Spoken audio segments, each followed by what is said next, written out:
Bonjour et bienvenue dans cette nouvelle vidéo support de formation Word où nous allons aborder la mise en forme rapide d'un rapport. Vous pouvez télécharger ce document qui nous servira d'exemple dans un lien sous la vidéo. Alors, cette vidéo est destinée à des personnes qui maîtrisent les fonctions de base de Word, telles que alignement, retrait, interligne, bordure et trame, les puces, les numéros, la mise en page, l'insertion d'images, ce genre de choses-là. C'est-à-dire, grosso modo, des personnes qui sont opérationnelles sur Word sans être forcément techniciens. Ce qui est le cas de la plupart des utilisateurs de Word. Et il se peut que vous ayez besoin de faire des rapports. Par exemple, quand on est étudiant, on doit faire des rapports. Ça peut être également des rapports d'activité, des rapports de projet, des rapports d'avancement, peu importe. Et souvent, on a des besoins qui reviennent. J'ai besoin de faire une table des matières. J'ai besoin de faire une mise en page avec des numéros de page qui commencent uniquement à partir de la page 4 ou de la page 5 et rien du tout avant. Voilà donc les deux problématiques que l'on va résoudre ici. La table des matières, le sommaire automatique, pour le résoudre, pour le générer, on va utiliser les styles. Et pour faire une numérotation personnalisée, nous allons utiliser les sections. J'insiste bien, le but de cette vidéo, c'est d'aller au plus simple, au plus rapide. Il est hors de question que je vous montre exactement comment fonctionnent les styles ou exactement comment fonctionnent les sections. C'est pas le but. Alors, on est parti, on descend un petit peu. Vous avez le reste du document, la page 1 est déjà mise en forme. Le reste du document est complètement brut. Comme c'est le cas en théorie, on tape tout de manière brute et après simplement on fait la mise en forme. Actuellement, mon document est en Times New Roman taille 10. Si je voulais le passer en Calibri taille 11 partout, qu'est-ce que je fais? CTRL A, A pour All, et je prendrai ici Calibri, et ici je prendrai taille 11. Je ne vais surtout pas le faire. On va, pour ce faire, utiliser un style. Les styles sont ni plus ni moins que des mises en forme pré-programmées, pré-enregistrées. Vous avez une mise en forme ici qui s'appelle normal, un style plutôt normal. Je ne l'avais pas dit avant, mais je suis bien dans Accueil, dans l'onglet Accueil. Ce style normal a comme paramétrage Times taille 10. Eh bien, je vais le modifier. Je fais un clic droit dessus et je clique sur modifier. De Times, je passe à Calibri et de 10, je passe à 11. Là, j'ai d'autres paramètres, gras, italique, souligné, la couleur, les alignements. Allez, je vais faire justifier. Je fais OK. Tout le document est passé en Calibri taille 11 et tout s'est justifié. OK. Là, il y a le sommaire, là, il y aura le futur sommaire automatique, et ici, il y a la synthèse. Et moi, j'aimerais avoir grand 1 synthèse. Alors, si on ne travaille pas avec les styles, qu'est-ce qu'on ferait? Eh bien, ici, on choisirait grand 1, et puis là, on ferait de la mise en forme, gras, taille, couleur. Nous, on veut mettre en forme, on veut générer un sommaire automatique à partir des titres, il faut donc travailler avec les styles. Alors, je sélectionne synthèse et dans la liste des styles, je vais choisir titre 1. Alors, titre 1, je ne l'ai pas ici, je vais cliquer là, OK, je vous le remontre ici, pour afficher tous les styles disponibles et je veux titre 1. Voilà. Je n'ai pas grand 1. Eh bien, je vais modifier le titre 1, comme ce que j'ai fait tout à l'heure au style normal.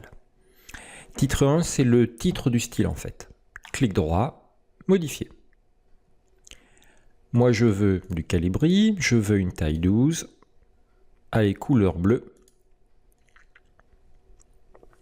Mais par contre, je n'ai pas de numérotation. Là, je ne vois pas de numéro. La numérotation est dans le bouton Format qui se trouve en bas à gauche, ici. Format, numérotation. Moi, je veux grand 1. Je fais OK. Je fais OK. Parfait. J'ai le grand 1 qui est là. Par contre, il est un petit peu trop à droite. J'aimerais plutôt qu'il soit tout à fait au début. Clic droit sur le style titre 1, modifier. Et cette fois-ci, dans Format, en bas à gauche, je vais aller dans Paragraphe. Vous voyez ici le retrait à gauche qui a 1,88. C'est ce qu'on retrouve ici, en fait, là. Je vais le mettre à 0. Je fais OK. Je fais OK. Parfait. Je descends un petit peu. Recommandation, titre 1. Alors, titre 1, ça veut dire titre de niveau 1. Les moyens consacrés, niveau 1, parfait. Les moyens personnels, par contre, j'aimerais qu'ils soient en niveau 2, c'est-à-dire qu'il y ait petit a. Et bien, pour ce faire, je vais cliquer ici. Alors, je sélectionne bien sûr le titre, les moyens en personnel. Je vais ici pour afficher tous les styles et je cherche titre 2 qui est là. Toc, j'affecte titre 2, je vais le modifier, clic droit, modifier. Je veux taille 11 et dans format numérotation, je prendrai petit a. Et je fais OK. Petit a ou petit a, hein, vous faites comme vous voulez. Ça, c'est mon niveau 2. Je descends, équipements communaux, titre 2. Valorisation, titre 2. Frais d'organisation, j'aimerais qu'il soit encore décalé vers la droite. J'aimerais faire un niveau 3. Et j'aimerais qu'il soit écrit petit 1. Je sélectionne ici les frais d'organisation. Et je vais chercher titre 3. Parfait.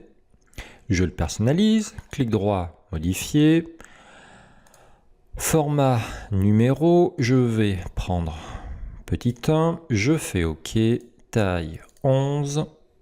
Et c'est bon. OK. Je descends un petit peu. Les subventions, titre 3.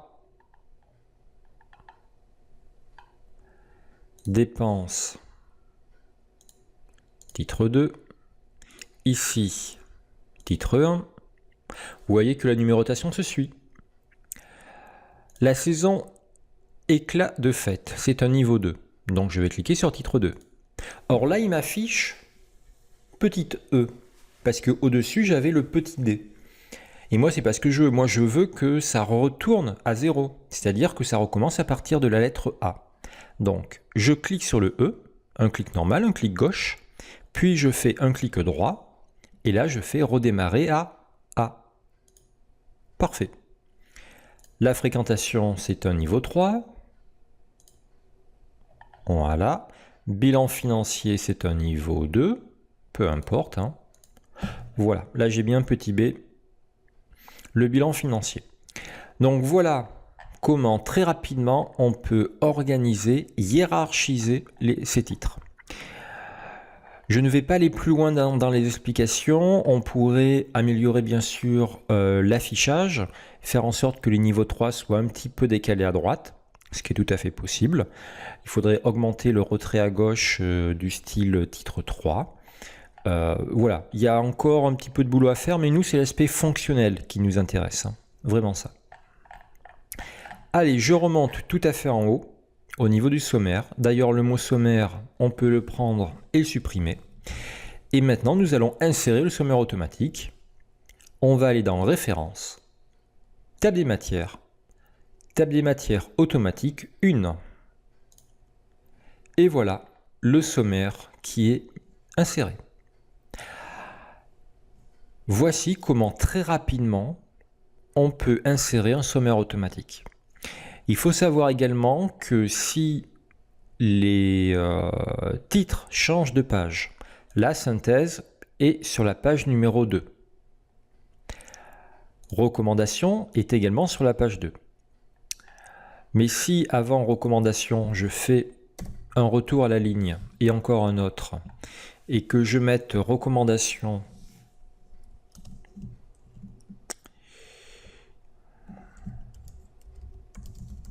historique, je modifie un titre, la table des matières ne va pas se mettre à jour toute seule. Il faudra déclencher la mise à jour. Je clique dans la table des matières, je suis bien dans référence, mettre à jour la table, toute la table. Et vous allez voir que recommandation, le mot historique à la suite va s'afficher et que le 2 ici deviendra le 3. Parfait. Ça s'est mis à jour. Voilà, bon, la table des matières en l'état n'est pas présentable. Il faudrait passer du temps, il faudrait enlever les soulignements, il faut aérer tout ça avec de l'interlignage ou des espacements avant et après. Peu importe, c'est pas le but de la vidéo. Là, on se concentre sur l'aspect fonctionnel. Et ça, vous pouvez très bien faire de la mise en forme telle quelle, après manuellement, si vous voulez. Alors, maintenant, on va s'occuper de la numérotation des pages. On veut que synthèse soit en haut d'une page. Actuellement, il est sur la page 2. On aimerait qu'il soit en haut d'une nouvelle page, en haut de la page 3. Et que cette page 3 soit uniquement la première numérotée et que la numérotation commence à 1. Alors, pour faire cela, il faut qu'on insère un saut de page, mais pas n'importe lequel. Vous devez connaître peut-être le saut de page classique. Dans mise en page, saut de page, saut de page. Et ça serait bien, synthèse serait bien en haut d'une nouvelle page. Par contre, on ne pourra pas personnaliser la numérotation. Il nous faut, pour personnaliser cette numérotation, avoir un saut de section page suivante. Alors, je vous demande de bien choisir la ligne où vous êtes. On doit être juste au-dessus de synthèse, ici. Mise en page, saut de page, page suivante. Toc. Synthèse, grand 1, synthèse est donc bien maintenant sur une nouvelle page. Pas de problème, impeccable. Mais je n'ai toujours pas de pied de page. Alors, on va rentrer dans les en-têtes. Je rentre dans l'en-tête, je double-clique en haut de synthèse, ici, et je rentre directement dans l'en-tête de la page 3. Et là, vous voyez, il y a écrit en-tête, section 2. Vous le voyez?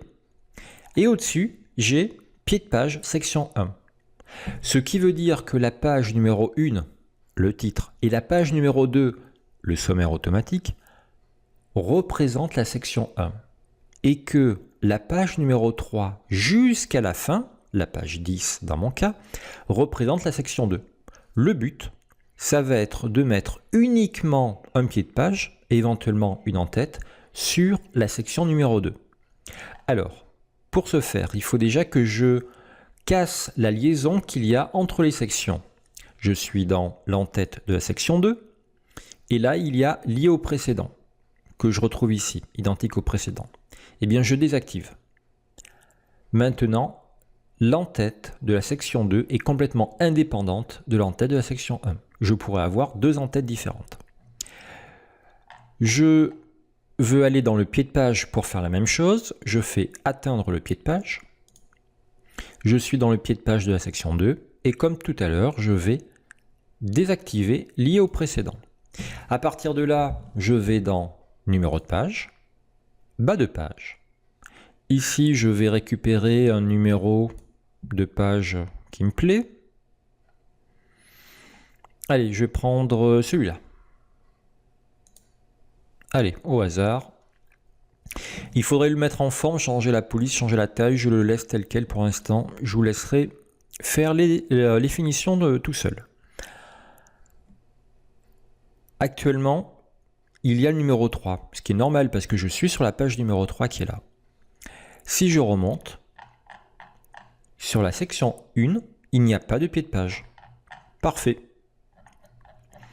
Et si je descends plus bas que la page 3, j'ai bien 4. Eh bien écoutez, on a presque fini. Il faut simplement que ce 3 devienne un chiffre 1. C'est-à-dire qu'on commence à compter à partir de la 1, du chiffre 1. Allez, je sélectionne le 3, clic droit, format des numéros de page. À partir de page 1, je fais OK. Impeccable. Je descends, j'ai la page 2. On vérifie bien, mais au-dessus, sur la section 1, je n'ai rien. Voilà, bah écoutez, on a réussi. On a fait non seulement un sommaire automatique, mais on a également personnalisé les numéros de page. Je pense que même des personnes qui n'ont pas beaucoup d'heures de vol sur Word pourront réussir ces quelques manipulations. Encore une fois, cette vidéo s'adresse aux personnes qui ont juste un niveau, on va dire, opérationnel dans Word, hein, sans être très avancé.